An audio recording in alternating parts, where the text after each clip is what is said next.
All right, let's dive in. You guys sent in some really cool stuff for this deep dive. Yeah, it looks like we've got excerpts from Chapter 13, a study guide, even some analysis comparing Gryffindor and Ravenclaw.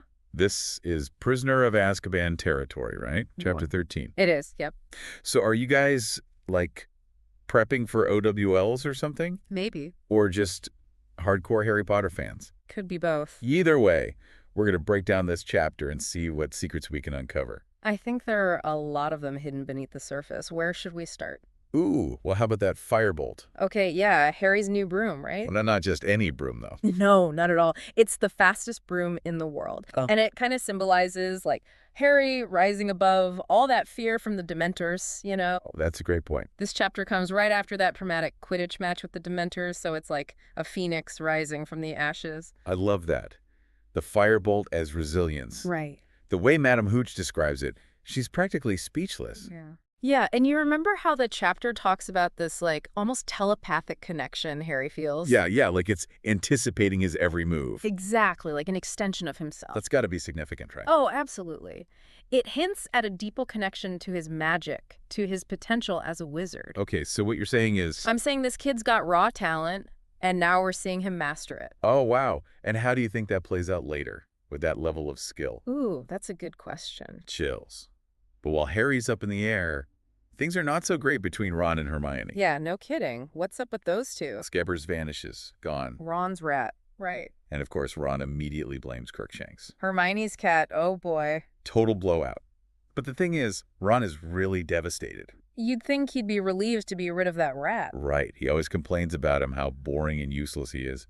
But his grief, it's real. So what are you saying it's about loyalty then? Even to, like, a rat? I think so. Yeah. But the problem is, Ron's just assuming things. About Crookshanks. Yeah, he's so focused on blaming Hermione, he can't see straight. And Hermione, well, she's all about proof. Classic Hermione. She's indignant, like, how dare Ron accuse Crookshanks without evidence? Right. But I think she misses that Ron is actually hurting. Missing the emotional part. The study guide actually asks how this affects their friendship. It's more than a pet squabble, right? Oh, way more. It's like a total communication breakdown. Exactly. Ron feels unheard, Hermione feels attacked. And poor Harry is stuck in the middle. So is it just miscommunication, or is there something more there? Ooh, good question. Is Ron's suspicion about Crookshanks, like, deeper than we think? What do you guys listening think? Let us know. Okay, back to Quidditch. Gryffindor versus Ravenclaw, super intense match. Harry's determined to win. Cho Chang is a serious opponent. And then it happens. What happens? The mentors, on the field, heading straight for Harry. Oh no, that's terrifying. I know, right? But Harry, he reacts so fast, conjures a Patronus, boom. Sends those Dementors packing. It's a huge leap forward for him, you know? He's not just surviving them now, he's fighting back. That's amazing. He's really mastering his fear. But here's the twist. There's a twist. Those weren't Dementors. They weren't. It was Malfoy and his Slytherin buddies, all disguised. Malfoy? Seriously? What a jerk. I know, right? Always up to something. The study guide asks about the significance of this, and I think it's genius. It makes us question the nature of fear, doesn't it? How much of what we think is dangerous is actually real. Exactly. It's all about perception and how easily we can be manipulated. And don't forget, the real threat, Sirius Black, he's still out there. Good point. This fake out could be a distraction, a way to make everyone feel safe while something else is going on. Okay, now I'm really nervous. So Gryffindor wins, yay. But things are kind of tense.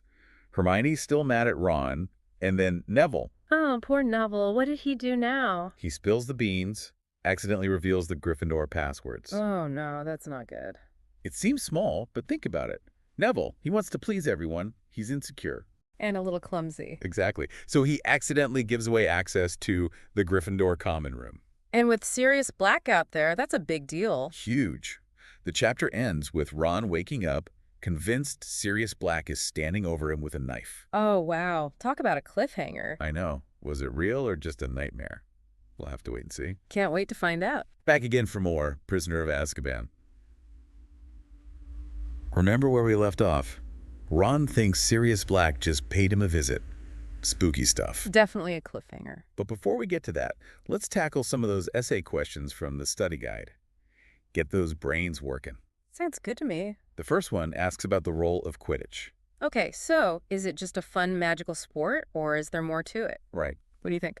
Well, I think it's both. It's exciting, fast-paced, it captures that whole wizarding world vibe. Yeah, totally. But it also reflects the bigger picture, like the values, rivalries, even prejudices within Hogwarts. It's like a mini society playing out on the pitch. Exactly. And for Harry, Quidditch is even more than that. How so? It's his escape. Think about it. He's got the weight of his parents' legacy, the threat of Voldemort. The pressure of being the boy who lived. Right. But on his broom, all that melts away. He's just Harry the Seeker. Quidditch is his sanctuary. I like that. Okay, next essay question. It's all about Harry, Ron, and Hermione. Ooh, juicy. How is their friendship tested in this chapter? Oh, things are definitely messy. Ron's grief over Scabbers, his suspicion of Crookshanks. Creates this huge rift between him and Hermione. He's blinded by emotion. She's all about logic. No middle ground. Now, the study guide uses a strong word here. It says Ron is prejudiced against Crookshanks. What do you think? That's a good point. I mean, he does have this preconceived notion, right? Cats are bad news. Untrustworthy. Exactly. Yeah. But you also have to consider his loyalty to Scabbers. Misguided as it might seem. Yeah, that rat's been his companion for years. The thought of Crookshanks hurting him. Heartbreaking, even if Scabbers isn't the most exciting pet. The study guide says this prejudice stops Ron from seeing things clearly. Oh, definitely. He's fixated on blaming Crookshanks, not considering other possibilities.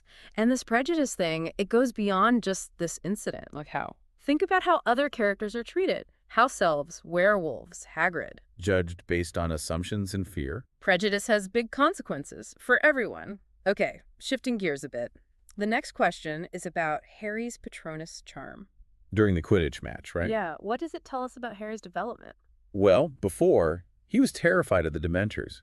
Now he's blasting them away with his Patronus. Major growth, both in his magic and his emotional strength. And his Patronus is a stag, just like his dad's. Whoa, I didn't even think about that. Adds a whole other layer of meaning. It symbolizes that connection to his parents, their strength. So powerful. Okay, last essay question, all about Neville Longbottom. Neville, what did he do? The study guide wants us to look at his actions and what they say about him. Okay, I'm intrigued. He confesses to writing down the Gryffindor passwords, leaving them out in the open. Oh no, Neville. It seems like a small detail, but it could be a big problem. Why? Well, Neville, he's always trying to please everyone, especially his grandmother. He's so insecure, a bit clumsy too. And that makes him vulnerable to manipulation, maybe even to danger. Especially with Sirius Black on the loose. Speaking of danger, remember those weird names Fred mentioned? Moony, Wormtail, Padfoot, and Prongs. The study guide says they're important. But what do they mean? Well, they're nicknames. For the Marauders, a group of Hogwarts students from years ago. James Potter, Sirius Black, Remus Lupin, and Peter Pettigrew. Wait, Sirius Black? The escaped prisoner. The one and only. Whoa. So this random line from Fred connects Sirius Black to Harry's dad. And hints at a much bigger story than we first realized. Mind blown. Okay, before we get lost in Marauder mysteries, let's check out the glossary. The glossary. It's in the study guide. Sometimes those definitions can be really insightful. You never know what you might find. For example, the definition of firebolt doesn't just describe the broom, it talks about its symbolic meaning. Oh, right. It represents Harry's potential, his ability to overcome challenges. Exactly. And the definition of seeker, it highlights the pressure Harry faces. He's got a lot riding on his shoulders, that's for sure. Oh, and the Dementor entry? It's chilling. It emphasizes how terrifying they are, feeding on despair and hopelessness. Which makes you think if those Dementors at the match were fake. The real ones must be even worse. That's a scary thought. The glossary also defines the 4 Hogwarts houses. Gryffindor, Ravenclaw, Slytherin, Hufflepuff. It's interesting how the descriptions match the characters in this chapter. Totally. Gryffindor, all about bravery and chivalry. That's Harry, Ron, and Hermione for sure. And Slytherin, ambitious cunning. That's Malfoy to a T. The entry for Slytherin is especially interesting. It talks about resourcefulness, determination, but also a connection to darker magic. So Malfoy's actions, it's not just rivalry, it's like he's tapping into something dangerous. Oh, I see what you mean. Foreshadowing, maybe, for future conflicts? Ooh, good one. The glossary also defines other stuff. Hogsmeade, Honeydukes, Butterbeer. All those little details that make Hogwarts feel real. Makes you wish you could visit, right? Speaking of magical details, let's hit those quiz questions. Time for a knowledge test. We might even uncover some more secrets along the way. Ready to put on your thinking caps? Bring it on. Okay, we're back for the final part of our Prisoner of Azkaban deep dive. We've analyzed, we've theorized, we even hit the glossary. It's been quite a journey. But we're not done yet. Time for those quiz questions from the study guide. Let's test that Harry Potter knowledge. All right, question 1. What awesome gift does Harry get? And how does it shake things up for the Gryffindor Quidditch team? Well, he gets the firebolt, of course. The fastest broom there is. And it's not just a cool broom, it's a game changer, right? Absolutely. With Harry on the firebolt, Gryffindor's chances of winning the Quidditch Cup go way up. Like they've got a secret weapon. Okay, question 2. What happens to Ron's rat, Scabbers? And how does Hermione handle it? Scabbers. He disappears, vanishes into thin air, and Ron. Blames Crookshanks, naturally. Okay, Hermione's cat is public enemy #1. But Hermione, she's not buying it. Logic over emotion, right? She needs proof. They just can't see eye to eye. Okay, question 3. What causes the fight between Harry and Hermione? Well, Harry sides with Ron about Crookshanks, which obviously hurts Hermione. She feels betrayed. Like he doesn't trust her judgment. Even best friends fight sometimes, especially when communication breaks down. Okay, next question. Who does Harry play against in Quidditch? What's special about her? His opponent is Cho Chang, the Ravenclaw Seeker. She's really talented, a tough competitor. And there might be a little something more there, right? The text hints at a possible attraction between them. A little Quidditch romance. All right, question 5. Slytherin, they always have some trick up their sleeve. What do they do this time? Malfoy, being Malfoy, comes up with a pretty sneaky plan. Don't tell me. He disguises himself and his goons as Dementors. What? No way! Oh yeah, they try to scare Harry and mess up the Gryffindor team. Talk about playing dirty. Question 6. How does Harry react when he sees those Dementors? He doesn't hesitate. He conjures a Patronus, a powerful one, and sends them running. Even though they're fake, it shows how much he's grown. He's brave, resourceful. A true Gryffindor. Okay, question 7. How does Professor Lupin explain those fake Dementors after the match? Lupin, he's a smart guy. He figures it out pretty quickly. What does he do? He calls Malfoy out, exposes the whole scheme. The Gryffindors get a good laugh, and the Slytherins, well, not so much. I bet Malfoy was fuming. Question 8. Why does Neville raise his hand at the end of the chapter all hesitant-like? Oh, poor Neville. He makes a confession. What kind of confession? He admits to writing down the Gryffindor passwords and leaving them somewhere anyone could find them. Oh, no. Yeah, he knows he messed up. He's put the Gryffindor common room at risk. With Sirius Black out there, that's terrifying. Question 9, those weird names. Moony, Wormtail, Padfoot, and Prongs. They're not just random, are they? Nope. Those are the nicknames of the Marauders. And who are they again? James Potter, Sirius Black, Remus Lupin, and Peter Pettigrew. Wow, so those names are a clue connecting Sirius Black to Harry's past. It's like a puzzle piece. Suddenly everything makes more sense. And finally, question 10. How does Hermione react to Ron's meltdown about Scabbers? Honestly, she doesn't handle it very well.